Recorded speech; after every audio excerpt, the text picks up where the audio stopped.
Ma'am, we are likely start. Okay, thank you. Uh, Good evening. First of all, happy Dasahara to all of you. This is Mehrarti Bade. Welcome you all on the last session of the Navratri talks on women leadership transforming Indian diaspora. Today we have Monali Momaya ma'am. She is going to speak on contribution of Jainism to integrity of the ancient India. She is a scholar and pursuing her PhD. She is a multifaceted personality. She has done courses in counseling and guidance, light music, personality development, C language also, competitive exams. She has presented papers at various seminars and conferences. I now request Manali ma'am to start her speech. Over to you, Manali ma'am. Thank you. Thank you so much for the introduction, ma'am. Thank you. Again, I wish you all a very happy Dasara. And Happy Dasara to you. I would like to thank the Indology Foundation for providing this platform for all us women and to help us share our knowledge and also to learn from you all. My topic for today is contribution of Jainism to the uh, ancient Indian integrity. And I have prepared a small presentation for this. I would like to present it now with you, share it with you all now. So, India is a land of many diversities, as we all know. Jawaharlal Nehru had called it a melting pot of various cultures. And integrity is a key in holding together a country, which is so immensely divided on so many levels. We have different castes, we have different religions, we have races, we have different languages. And it is very impossible to hold such a country together if there was no integrity. And the word integrity literally means unity or moral strength. Even during the ancient times, there were numerous religions and schools of thought in India. Each of these contributed to the integrity of India in their own unique ways. But today I would like to talk only about Jainism here. And one second. Okay. Let us discuss the background in which we are going to talk about. Before we try to understand the role of Jainism in ancient Indian integrity, we have to understand the prevalent socio-religious conditions of the period. When the time which we are talking about, it was a time when Vedic religion was predominant in India, and it contributed greatly to the Indian society, culture, art, literature, polity, and many other things. But also, it had its own evils. There were practices such as caste system. There was untouchability. There were performances of rituals like yagnas, yagas that included some amount of violence. And the system itself was orthodox and it would not change. So there were a group of thinkers and reformers. Uh, they tried to change their paths, they tried to change the paths of the society by starting their own schools of thought. There were at least 82 different heterodox belief systems in India that challenged the authorities of Vedas. Among them, the Ajivika, the Lokayata, the Unchedavada, the Nityavada, Sandehavada, Akriyavada, these are mentionable. And they, however, did not endure the test of time like Jainism and Buddhism. These two religions, Jainism and Buddhism, they started contemporarily and continued to flourish, and they spread across the entire Indian subcontinent. And later on, Buddhism also crossed the seas and it spread in various other countries. But Jainism remained within the confines of the Indian subcontinent. We will now talk about the origin of Jainism. We all know that Jainism originated from the 24th Tirthankara Mahavira. But the Jaina tradition says that Jainism is one of the oldest religion and it claims its antiquity from the Kruta Yuga. That is when the first Tirthankara Rishabdeva or Adinatha is said to have existed. So, however, there are no evidences to support this claim, and that is why we accept in history that Jainism began from Mahavira, that is in the 6th century BC. The Kalpa Sutra, which is one of the 45 Jain Agamas, it mentions or it gives a detailed biography of Lord Mahavir. However, the Kalpa Sutra has been written a few centuries after the death of Mahavir, and that's why it has many exaggerated details. We will not accept all of those, but we have to accept some of them. It also has the biographies of Parshvanatha, Neminatha, and Rishabhanatha. They are the 23rd, 22nd, and the first Tirthankara, respectively. It is evident from Jaina, Buddhist, and Vedic religious scriptural records, that Mahavira was a senior contemporary of Buddha, and he was also the contemporary of the Haryanka kings, Bimbisara and Ajatashatru of the Magadha Empire. Uh, the spread of Jainism. Now, when we are talking about integrity, we have to remember that India has been divided into North India and South India for times immemorial, and it has some kind of a divide, some kind of a it did not mix well. But when we talk about religion, whether it comes to Vedic, Jaina, or Buddhist, there was a spread from north to south. At the time of its birth, Jainism was known by many other names. It was called Nigranthavada or Shramana Dharma also. And incidentally, Mahavira's first disciple, Gautam or Indrabhuti, he was from the Brahmin community. And the first female ascetic of his Sangh was Chandanbala. Uh, his family of 14,000 sadhus, 36,000 sadhvis, 1,59,000 Shravakas, and 3,18,000 Shravikas, they were spread across the North Indian, they were spread across the expanse of North India. But after his death, his religion was propagated by his ascetics, and it was spread towards South India. Sudharma was the first Acharya. He became the head of the Jain Sangha after the death of Mahavir, and the Sangh continued under the guidance of his disciples until later, when there was a schism in between in between the followers of Digambaras and Shvetambaras.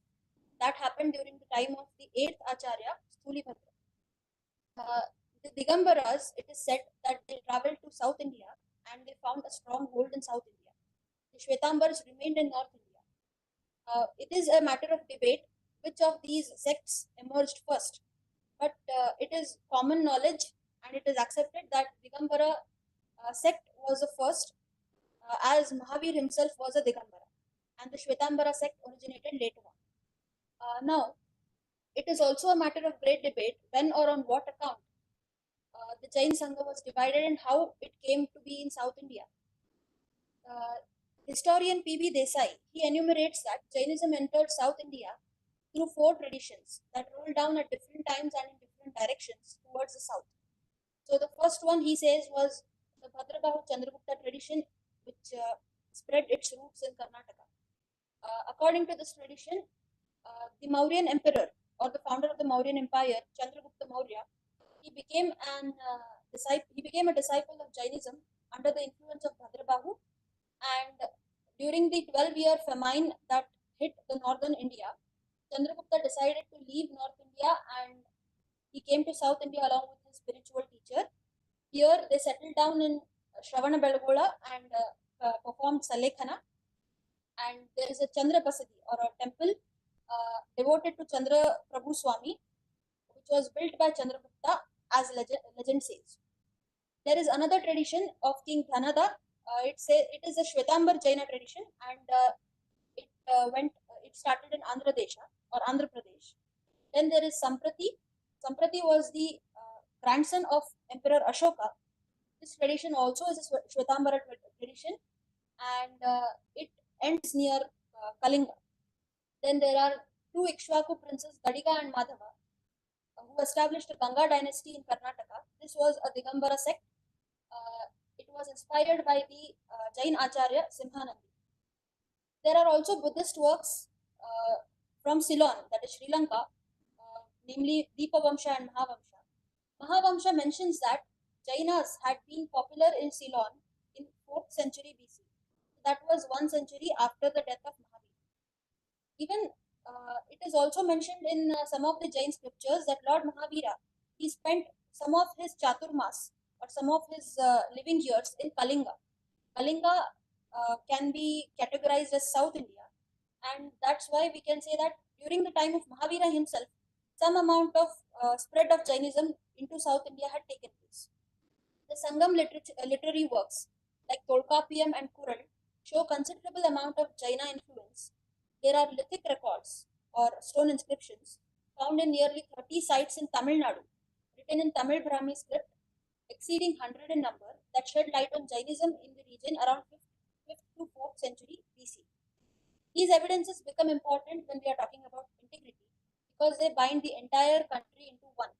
Though Jainism did not cross the oceans and did not go to other countries, it remained within India, but it showed that India is one country, including North and South. Uh, we will now talk about some points why Jainism became popular. Uh, there was already Vedic religion, then there was Buddhism, and there were many other heterodox sects that I have already mentioned. Jainism gained popularity because it was simple. There were the practices in Jainism were simple. They appealed to the people of India because they had already started resenting the dominance of Brahmins, and they were against the practices of violence that were inherent in the yajnas. Jainism, when it began as a school of thought, did not believe in caste system. Later on, there was caste system, but it was not based on inequality. It was just a psychological state of mind. Uh, however, when it started, Jainism, it was a welcome wave of fresh air for those who had suffered owing to low birth. There were 11 Ganadharas of Mahavira, 11 of his disciples who started their own Ganas. Among them, there were Brahmins as well as untouchables. The other ideal that caught the attention of people was the idea of ahimsa as the base of the religion. Daya dharma ka mool hai. This particular statement, it was very appealing to the people. There was also it was also the first of the five fundamental principles of Jainism, the Pancha Mahavrata. The other four were Satya, Achaurya, Brahmacharya, and Aparigraha. These principles were simple enough to understand by any layman. It was not something that a person could not understand. So, uh, we will now talk about the religious rituals practiced in Jainism. As I already mentioned, they were very simple. Compared to the Vedic religion, where there were myriad number of deities to worship, in Jainism there were only five deities. There was Arihant, there was Siddh, Acharya, Upadhyay, and Sadhu. Among these, Arihant and Siddh are considered as God. Acharya, Upadhyay, and Sadhu are considered as Guru. And these deities were worshipped based on reverence and not fear. It was not like if you do not worship them, they are going to cause some harm to you. The Jain doctrine also prescribed four different types of dharma. So there was dan, there was sheel, there was tap, and there was bhav. So a person who cannot give charity can perform or can observe celibacy. If he cannot do that, he can perform tap or he can fast. If he cannot even do that, then he can have love for all living beings. He can have repentance for whatever wrong he does, and he can still be a pious religious person. So this was a very this right to choose was very welcome by the people because earlier they were feeling that they do not have any right over their own lives. There were also many popular concepts of Jainism. Jainism catered to the needs of both a scholar and a layman. So we talked about the religious rituals. They were very simple; any layman can understand them. But if only those simple religious practices were the base of this religion, it would not have challenged intellectually the scholars. So there were many great concepts that were challenging to the scholars and that were appealing to them. One of them was the Syadvada, or it is also called as the Anekantavada.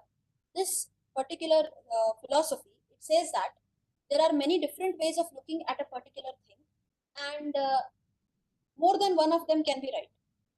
It was a very democratic approach to looking at things, and it was a base for many discourses. It has been the base for many literary works. There was also the concept of karma, which was slightly different from that of Vedic religion and Buddhism. There was also the idea of sansar, the cycle of birth and death, theory of moksha, etc. All these concepts, they were neither alien to the Indian scholars nor they were boring because they were not new, they were not completely discussed about. So they just opened up new avenues of knowledge for those who were thirsty for more. Also, uh, We spoke about the spread of Jainism earlier. Now we will talk about the monastic traditions of Jainism. The Jain monks and nuns, they were and still continue to be epitome of true sacrifice. A long tradition of these monastic orders run in the Jainism, beginning from the period of Mahavir himself. So his first disciple was Indramurti Gautam. After him, there were 10 other Ganadharas. Then the first Acharya, his name was Sudharma, and from there were other famous acharyas like Bhadrabahu, Stulabhadra, Hemachandra, Simhanandi, Kunda, Mahaswati, etc.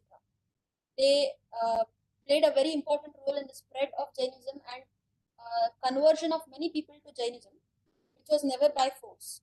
So they have encouraged kings and laymen alike to join the Chaturved Sangha and also inspired them to undertake philanthropic works whenever there were famines or epidemics or any other kind of natural calamity. Many acharyas like Haribhadra Suri, Nayasen Acharya, etc., they created great works of literature in Sanskrit and local languages. Acharya Heer Vijay Suri, he was given the title Jagat Guru by Mughal Emperor Akbar the Great. So we can see how they were uh, they were having a wide range of followers. And Acharya Simhanandi, he encouraged Zadiga and Madhava to establish the Ganga dynasty, which I have already mentioned. And I also spoke about the tradition of Bhadrabahu and Chandragupta. Talking about the royal patronage to Jainism. Jainism was patronized by a great number of rulers in India, right from the period of Mahavir himself. So, as we already know, Mahavir was a contemporary of the Aryanka king Bimbisara and Ajatashatru. Bimbisara is also known as Shrenika in the Jain tradition, and he was a disciple of Mahavir. He has visited Mahavir personally several times to seek answers for his queries. In the later period, Bimbisara's son Ajatashatru, who is also named as Konika in the Jain tradition, he was a disciple of Buddha, but he also patronized Jainism. The founder of Mauryan Empire, that is Chandragupta Maurya, he also accepted Jainism. Later, there were other kings like Samprati, the grandson of Ashoka, King Kumarapala of the Chalukya dynasty. He became a follower of Jainism based on because of the influence of Jain Acharya Hemchandra. Similarly, in the south, there were generations of kings who embraced Jainism as their own religion. So, beginning from the Gangas and the Kadambas up to the Hoysalas, there was a tradition of Jaina kings, queens, and ministers. So, we can say that the entire lineage of the Gangas was more or less Jaina. In the Hoysala dynasty, the founder of the Hoysala dynasty was a Jain. The greatest ruler of the Hoysala dynasty, that is Vishnuvardhana, was earlier a Jain. Later, he converted to Sri Vaishnavism. And among other kingdoms of south, there was King Kharavela of Kalinga, who was a Jaina by faith. We come to know about this by his inscription at Hathi Gumpa. Then the rulers of Kadamba, Rashtrakuta, Badami Chalukyas, and Kalyani Chalukyas, Vijayanagara, they were all patrons of Jainism. There were several cities completely dedicated to Jainism or Jain temples and Jain cultural activities. Kanchi was one of the greatest centers of art and architecture at that time. So Kanchi was divided into three parts. One was Shaiva Kanchi, there was Vishnu Kanchi, and then there was Jaina Kanchi. Uh, there were also many popular Jain officials among they were among sorry, the royal ministers, officials, businessmen, commanders, poets, etc. Both in North and South India. Their contributions to Jainism are not less in any way than the contribution of the Jain monks or the kings. There was a minister named Chavundaraya in the court of the Gangas of Talakadu. He erected the 58 feet tall statue of Bahubali, which is also called as Gomateshwara, in Shravanbelgola. So, uh, the, that is one of the biggest monolithic statues of any Jain deity present in India. Vastupal and Tejpal, they were officers in the court of King Veer Dhaval of Gujarat. They built the intricate Dilwara temples at Abu. There is a legend that says that these two ministers, they paid the artists the weight equal of, so whenever they were asked to carve something in the stone, how much carving they used to do, based on that, they were given gold in reward. Poet Ravi Kirti in the court of Pulikeshi II, the greatest ruler of Badami Rajas, he built the famous Megudi temple in Aihole, which is called the cradle of Indian temple architecture. Wealthy merchants like Jagdu Shah and Bhama Shah in Gujarat, they undertook public welfare works in times of national famines and epidemics. There are many such stories, and they have been recorded in Jain scriptures, in inscriptions, in many other places. Then, let us talk about Jainism and culture. The Jains have their own cultural heritage, as old as the religion itself. While there are unique practices and beliefs that differ from north to south, the differences are very few and the similarities are very great. The most important part of Jain culture is that their lifestyle revolves around the principle of non-violence. Whatever they do, whatever they wear, whatever they eat, it is all based on non-violence. It is reflected in every aspect of their culture, even during festivals. Their festivals are observed by fasting and meditation instead of celebrating and cooking a variety of dishes. So their traditional dresses, which they use during ritual practices or pujas, it contains a mouth covering. It contains a covering of the mouth, wherein they are trying to save the microorganisms that are present in air. And the food habits of Jains is very unique. Jain vegetarianism is an entirely unique set of rules and regulations with regard to food habits, ranging from prohibition of root vegetables to prohibition of honey. So there's a prohibition of many things, and there are delicately set rules that specify every aspect of cooking, whether it is cutting of vegetables, storing of food, the time of eating, or the way of cooking. These rules were followed alike in north and south. Uh, we can say this because there are literary evidences for this. A writer named Brahmashiva, who lived in Karnataka during the 10th century AD, he wrote a work named Samaya Parikshi. In this, he mentions that the Jains eat before sunset, and this practice has continued even today. So, similar references are found in many other literary sources as well as inscriptions. There are many references to Salekhana also. Salekhana is Samadhi Maran, wherein a person who knows that he is going to die, he decides to stop eating at all and accepts death. Uh, he welcomes death, in fact. So there are many inscriptional evidences for this also, both in North and South India. Another feature or another aspect that binds that binds North and South India through Jainism, it is the economy. The followers of Jainism have been a prosperous lot throughout history. There are several reasons for this prosperity, including royal patronage. So, there is another reason for this. The doctrines of Jainism prohibit a follower from working in sectors such as agriculture, mining, cattle rearing, etc., because there will be inevitably some amount of violence in these. And they can only choose these occupations if there is no other choice.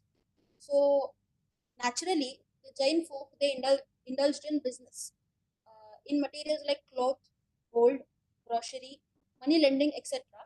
These businesses never go out of fashion or demand. So these occupations historically made them owners of great amount of wealth and also guiding forces of the country's economy from time to time. There are inscriptional and literary records that mentions the name and welfare works undertaken by many wealthy Jain merchants, both in North India and South India. Some of the examples I have already given before.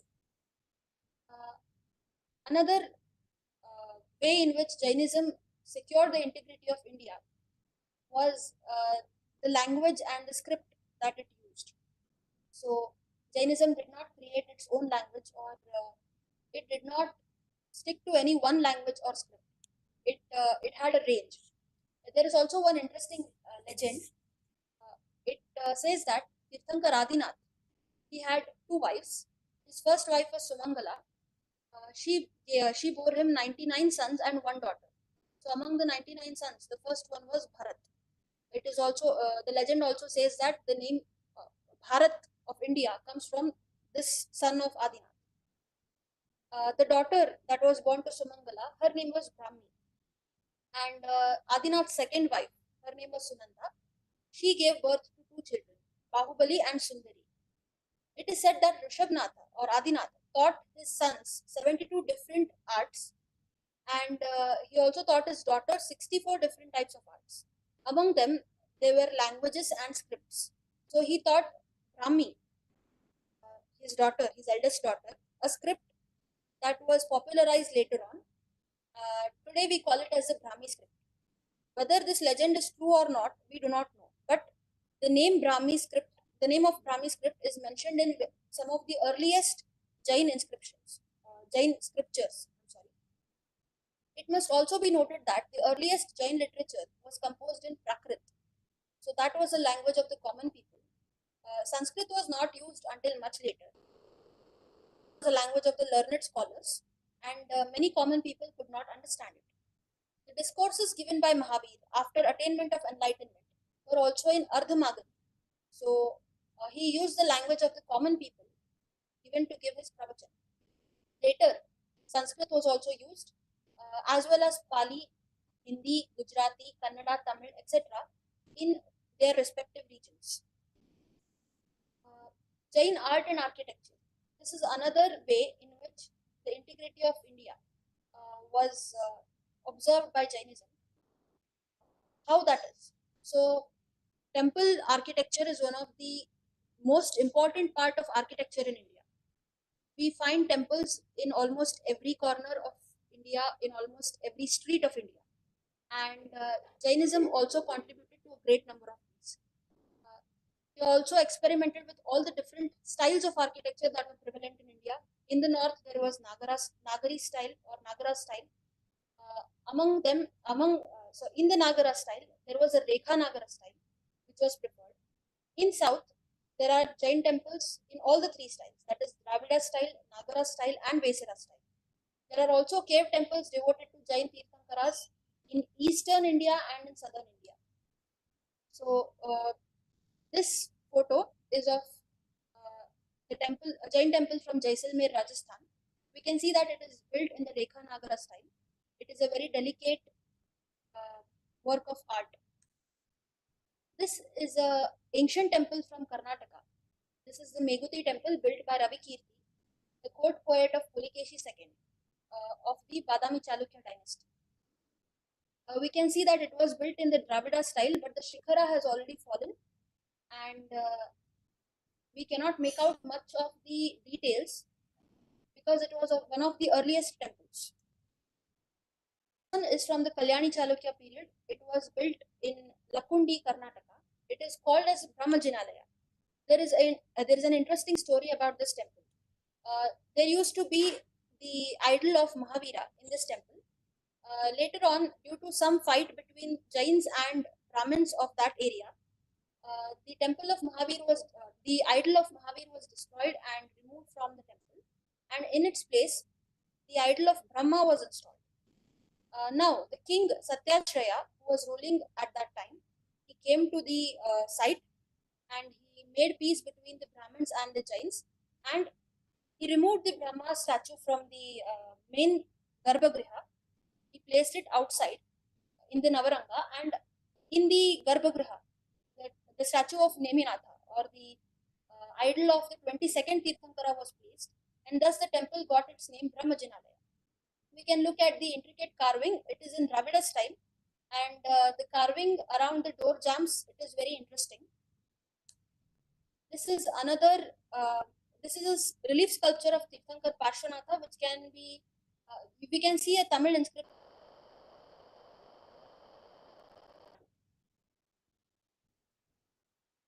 Jaina literature. Just like Vedic literature, Jainism has a treasure of religious literature spanning over several centuries and various languages. There is a difference in style and approach in the works of Digambars and Shwetambar sects. They are all invaluable treasures of historical information.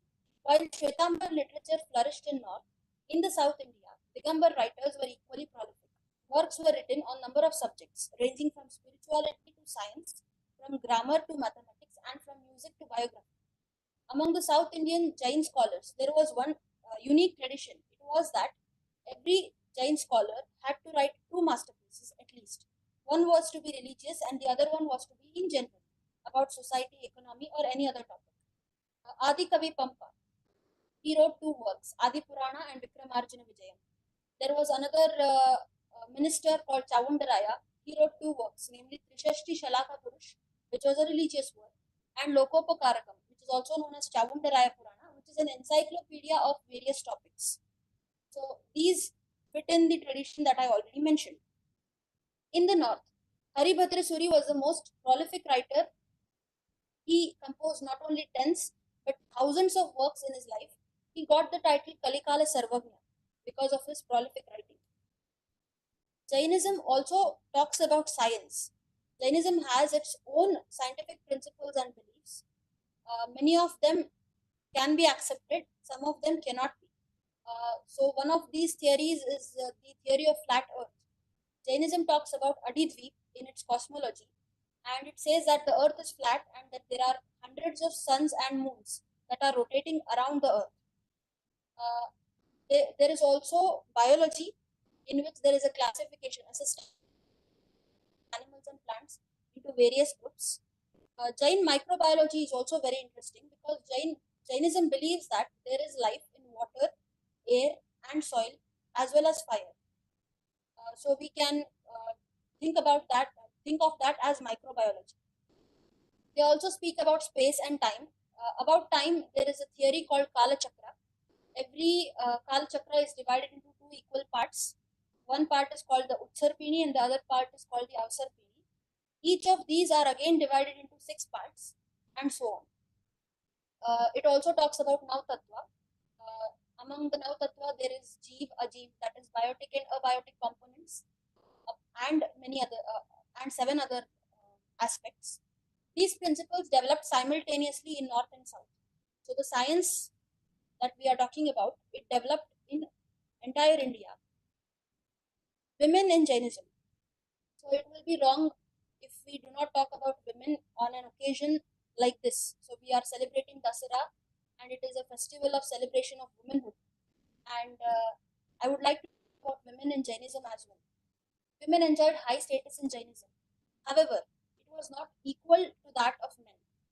There was a disparity in these statuses between Digambars and Shvetambars. So the Digambar Jains believe that there is no salvation for women until they get rid of the women body, and in another birth, when they become a man, they can get salvation. The Shvetambars, on the other hand, do not believe in this, and they believe that the first person ever to achieve salvation in this Avsar Pili or in this part of the Kal Chakra, it was a woman. It was the mother of Rishabh Deva. Her name was Marudevi. Since Digambars were more prominent in South India, these beliefs also prevailed in South India. However, it does not mean that women had a bad position or they suffered from this. They had a great role in religious and cultural activities, even if they had a subservient position. So it was not like they were completely kept out of the religious activities. Even though they were not going to get salvation according to the tradition, they were given the chance to perform religious activities and get a male birth in the next in their next birth to get a male form. Among the Nishidi stones, we find at various places in southern states a greater number belong to women who ended their lives through Salekhana. So, as I already mentioned, Samadhi Maran. Among Shvetambaras, the legend has it that the 19th Tirthankar, Mallinatha, she was a woman. The Digambars, of course, contradict this. They do not believe it. Even in the number of disciples of Mahavir, we see that sadhvis outnumber sadhus, and so do Shravikas. There were greater number of women followers or disciples in Mahavir's Sangha. His first female disciple, Chandanbala, she was responsible for breaking his fast after he roamed around for food in vain for 3 days. He also sent his blessings on various occasions to Sulsa, who was his most ardent female devotee. He also mentioned her name during many discourses. Uh, there are also honorable mentions of many other women, great women, in throughout the vast treasure of Jain scriptures. In South India, a great poetess named Attiyappe or Attimappe, she composed Mallinatha Purana. She was given the title of Dana Chintamani by Chalukya ruler Satyashraya Iriyobidanga. There is also a temple which was built in her name. It was called Akkana Basadi. In South India, Jain temples are known as Basadis, and she was and still is remembered for her great social services and her talent as a poetess. It is said, the legend has it that when she got married, she got 10,000 copies of uh, Adi Purana of Pampa, written by hand, because that was how copies of books were made at that time, and she got it distributed to the families that came to her wedding.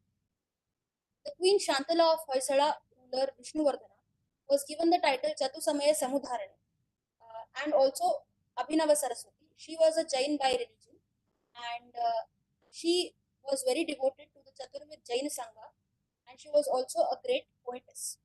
Such examples of women who have built temples, written poems, donated lands, and engaged in social service are great in number, both from South and North India. In North India, we come across Anupama, the wife of Tejpal. We were talking about the Delwara temples, which were built by Vastupal and Tejpal. The guiding spirit behind those temples was Anupama, the wife of Tejpal. In general, the position of any common Jain woman in North or South was that of respect, reverence, and importance. The Jains also worship goddesses in their temples. There are Adhishtayika Devis that act as saviors of the Jain Sangha. Whenever there is any time of need or emergency, the devotees they turn to the Devis, because it is said that the Jain Tirthankaras they have already attained salvation and they do not grant boons. So, in case of emergency or in need, the Jain devotees they turn towards goddesses. Uh, this has brought us to the conclusion of this presentation. Jainism was no doubt a major religion right from the time of its birth in India. We have evidences to show that it flourished in north as well as it did in south. This spread from north to south might have been achieved even during the times of Mahavir himself. The various beliefs, democratic ideals, simple rituals, appealing practices, and welcoming social structure of Jainism made it popular among royals and commons alike. The contribution of Jainism is evident in ancient India's culture, art, architecture, literature, philosophy, society, and economy, but most importantly, in its integrity, as it consolidated the followers of various orthodox sects into one, alongside Buddhism, thus avoiding any revolution or bloodshed or eternal breach in the unity of India by presenting itself to the confused people of India at a critical point of time.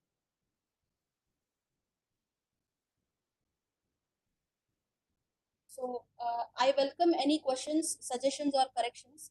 As this is my first talk, uh, I might have made some mistakes, and for that, I seek forgiveness. Thank you, Manali ma'am. I don't think that you have made any mistakes at all. It indeed was a scholarly speech, and you have elaborated very well on Jainism, its concepts, Jainism culture, Jainism art, its doctrine, and also Jainism literature, the attitude of Jainism towards science. And you have already talked about women in Jainism and two sects, Digambara and Shvetambara communities. I thank you very much, and your speech indeed was a very scholarly speech. Uh, Thank you again. This is the end of the last session of the sorry. Uh, Sorry. This is the last session of the Durga Talks, and the concluding session of this series is going to be on 1st November. Taking this occasion, I thank you, the Indology Foundation, in collaboration with SNDT Women's University and Sinhagad Institute, Pune. I congratulate you all for this successful Durga Talks series. Thank you very much. Thank you. Thank you. Thank you.